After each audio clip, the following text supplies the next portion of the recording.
I decided to do something a little weird, and it was a little amateur. Oh well, if you've seen this channel, or you've seen several videos, you know that A, the channel is thoroughly amateur, B, I'm Robert McKay, and C, I'm weird. On the other hand, being normal is highly overrated. And the thing is, in some ways, I am extremely normal. But not these ways.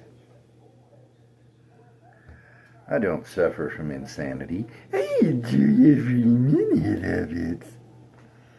Okay, onward and upward to things. This is going to be a review of Lone Elm Small Batch Texas Straight Wheat Whiskey.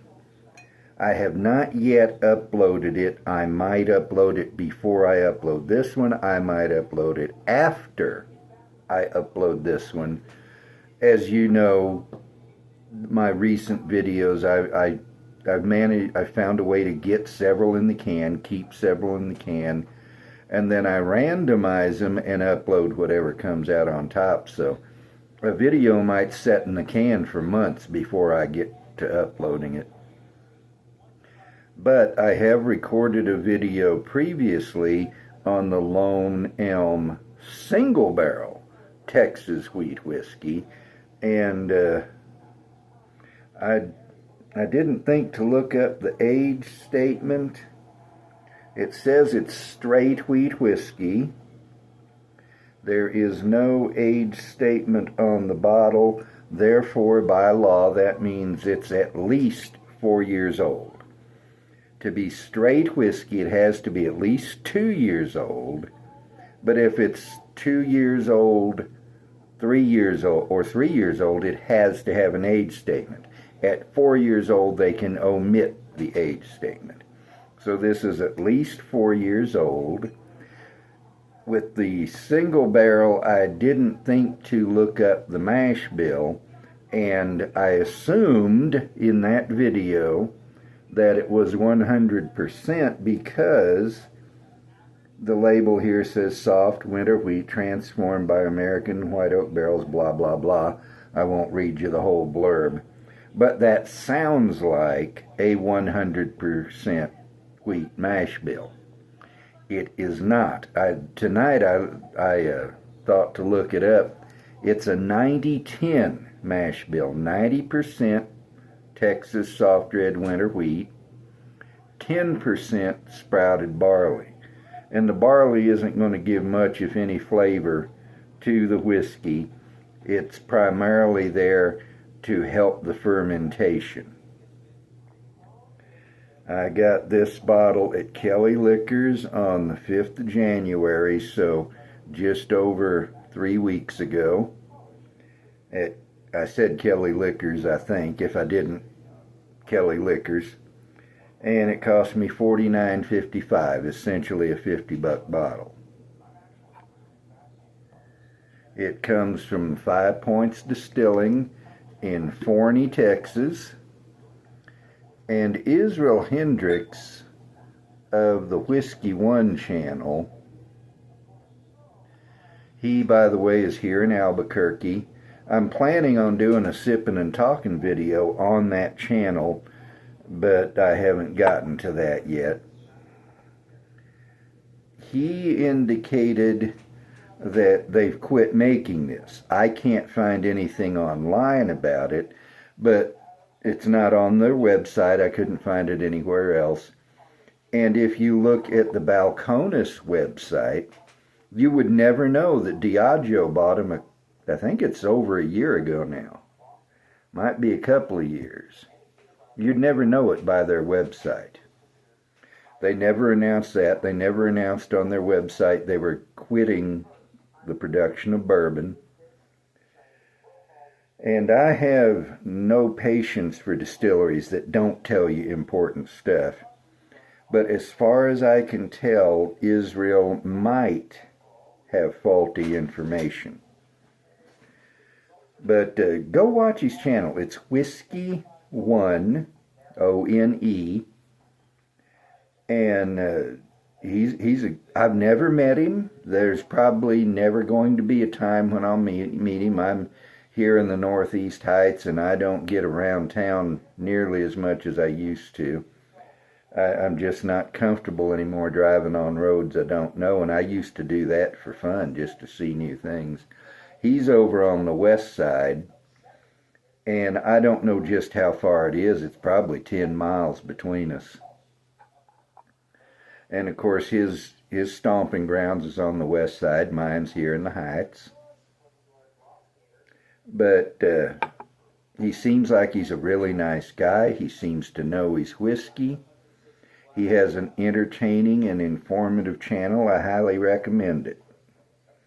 If you do go there, and if you just want to drop a name, tell him Whiskey for Beginners sent you. I have told him my actual name, I believe, but he'll know me best probably by the channel name, Whiskey for Beginners.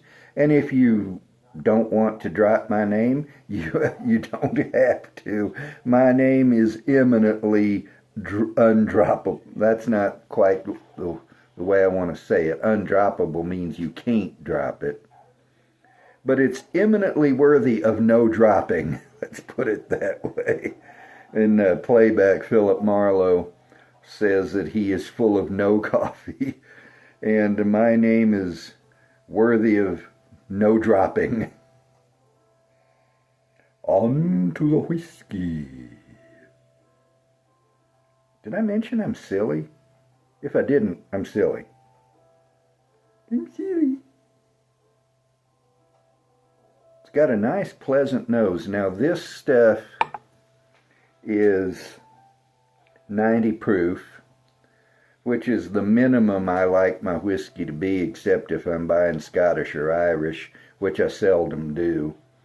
And right now I have on hand 2 single barrels, Evan Williams and George Dickel, and they're both under 90, and it really hurts the experience of them.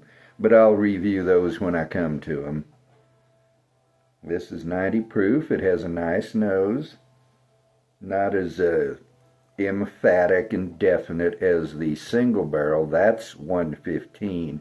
No, I take it back. It's 122.2. This is 90, so that's 32 and a tad bit proof points higher. But it's a nice nose. Caramel and cinnamon. There's a softness to it, and I think I mentioned that in the single barrel review as well. I don't know how to quantify it, but people frequently say, and I don't doubt them, that wheat gives you a softer nose, a softer palate, and I generally don't detect that myself. I don't detect nuttiness on Jim Beam bourbon either. I don't detect Flintstone's vitamins on Dickel juice, and I don't detect softness generally on wheat, but this nose has something that just gives me an impression of softness, like rubbing your hand on velvet.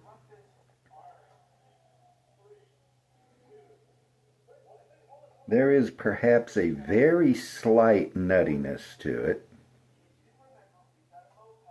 If so, it's just hanging around underneath everything else and almost totally disguised. And I can put my nose right in there. Some 90 proof stuff, it'll still scorch your nose. This has no scorch to it at all. The hottest stuff I've ever drank was 120 proof, and I've had stuff up to almost 135 proof. I've never had a hazmat, but the hottest was only 120. And there are different things besides just alcohol which make a whiskey hot or not. There might be a slight floral note in there. Gentle is perhaps a better word than soft for what I'm getting. This is a gentle nose. It's not aggressive. It's pleasant. It's nice. I like it. But it's not coming right up in your face and saying, smell me. It's not diffident. It's not trepidatious. It's not shy. But it's polite. It's as though it's coming up to you and saying, excuse me, sir, would you please smell me? Which I don't mind at all. I have southern manners. And I dislike pushy people immensely. It irritates me when someone goes, hey, boss, where's this? Or that didn't come out the way I intended it. Hey, boss, where's this? You know, kind of a... I'm not good at a Spanish accent either. Although hablo un poquito de español, no puedo hablar inglés con acento español. I speak a little Spanish, but I can't speak English with a Spanish accent. I can do it Korean if I do pidgin English. You know, I no speak a good English. But how did I get off on all that? There is some nuttiness coming through now. It's not a specific nut, it's just a generalized nuttiness. If I had to name something specific, I think it would be walnuts where you crack the shell but you haven't yet extracted the nuts from the shells. It's that total aroma, I think.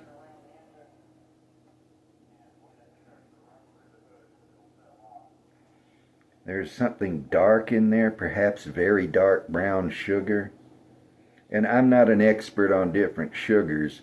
I know there are different kinds of white sugar, different kinds of brown sugar. I would think this would have a ton of molasses left in it. Kind of an earthiness to it, a pleasant earthiness. It's not dirt, it's earth. And for me, that is a difference. I don't know how to explain it to you. And your palate, your nose may be different enough that you won't even get what I'm getting. But this is pleasant. There's a little bit of honey coming in. The longer I sniff this, the more complex the nose is getting. Now, when I first got this bottle, I wasn't a fan, partly because of the difference in proof. But the longer I have it, the more I'm enjoying this, and you're seeing why here. It's getting a little vanilla now, and I'm going to have to quit nosing and go to sipping on it, because I'm already past 13 minutes and headed for 14, and I don't want to wind up with a 39-minute video.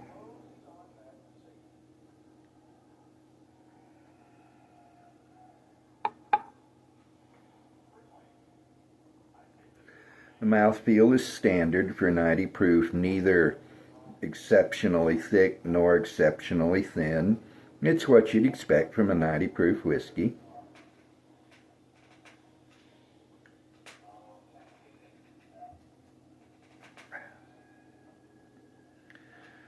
I need to put a note in my list. I want to do a video at some point, a sipping and talking video on different ways to cleanse your palate. Nothing new is jumping out that I haven't already gotten. On the nose, I mean.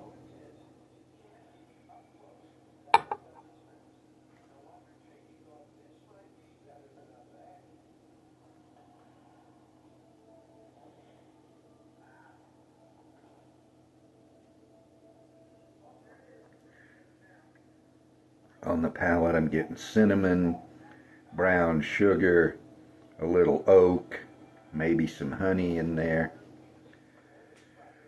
If I was drinking this, well, let me rephrase that. If I had a blind in front of me, say 4 glasses, because I have 4 Glencairns, I might think this was a bourbon. It is a lot like a bourbon.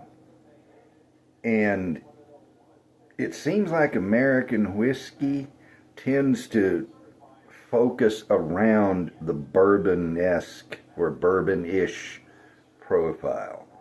Now, rye can wander away from that. Barley whiskey is definitely off in its own, both as a legal category, as a grain category, as a taste category. But I've found that a lot of whiskey, including some rye whiskey, is at least bourbon-esque or bourbon-ish. And that's not a bad thing. I like bourbon. I'm a bourbon guy. It's my favorite kind of whiskey by far. And yet this is 90% wheat, you'll remember. And that leads me to believe that either A, my palate simply doesn't have what it takes to distinguish definitively between other whiskeys and wheat, rye bourbons and wheated bourbons, all that, or people are seeing differences based on the knowledge of what they're drinking, and that can happen. If you know what you're drinking, you sometimes will get the notes you expect to get from that whiskey. But if you're drinking it blind, you won't get them. The power of suggestion.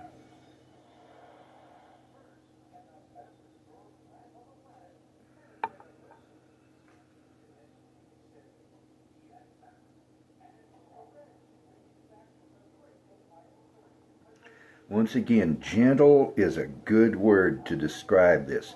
Now, it's 90 proof, so it's not going to burn your face off. But it's not just that proof is not exceptionally high. There is a gentleness about this whiskey. It has those bourbonish flavors, but once again, they're not shy, they're not afraid, but they are not aggressive. They're there for you to appreciate. It's kind of like, I'm a cat guy, so I'll use an example of a cat. Cats are the most arrogant living things in the universe. They are superior forms of life, and they know it, and they will let you know it. As far as a cat is concerned, the universe revolves around him, and rightly so. He thinks it's rightly so. But individual cats have individual personalities, and some will come to you, some will come up and bump you with their head and say, "Pet me now." Others will say, "I don't like you, stay away." And then there are those who will come up and approach you in the manner of, I like you, I think you like me, I would love for you to pet me if you don't mind. And that's kind of where this whiskey's at. It's kind of like a friendly, not bossy cat. Those of y'all who are dog people, if you don't understand what I'm talking about, I'm sorry. I like dogs, okay, I get along with them, but the best friend I ever had when I was growing up was a cat.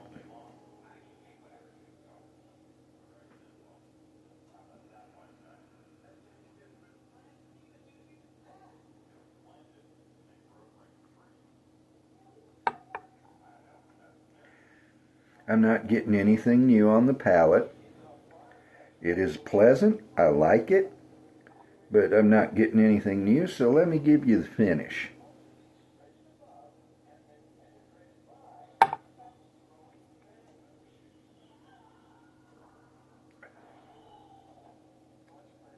Right off the bat, there's an earthiness and an oakiness. I think the earthiness is a fact or a component of the oak,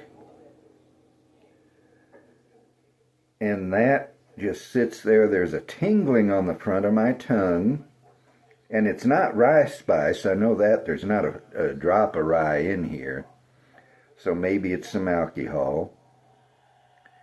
And now that oakiness and earthiness are turning into semi-sweet chocolate from the middle of my tongue back. And I'm beginning to get just a little hug in here. At 90 proof, I don't expect a spectacular hug. The finish is the least pleasant part of this, but if unpleasant is here, then the finish is way up here. It's just not as pleasant as the nose and the palate. I've used this analogy before, at least in videos I've already recorded. I don't know if I've uploaded them. But it's like the field in a top flat NASCAR race, the Cup Series. You got 43 cars, one guy's in first. Well, one guy's in second. Dale Earnhardt said second place is just first loser, but second has beaten 41 other cars. And number 43, the last guy over the finish line, he has still made it into that top series. And if he was to drop back into the lower series, he could dominate.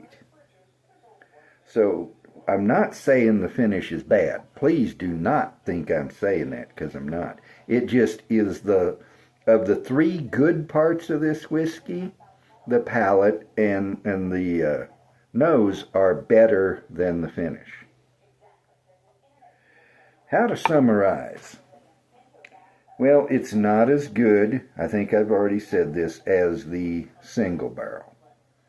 But then the single barrel has that 32 points of higher proof.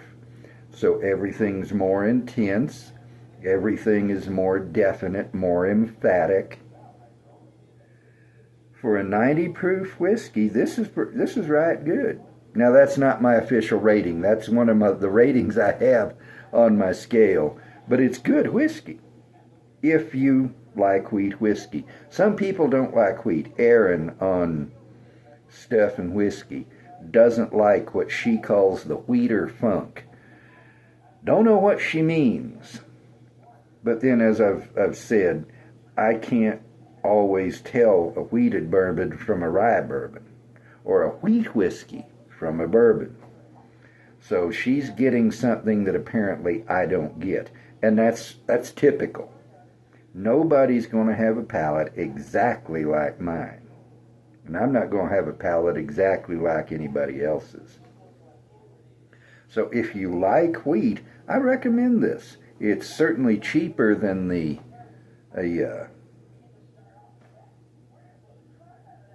Did you see my brains dribbling out my ears? Because they done gone somewheres. Single barrel. It's cheaper than the single barrel.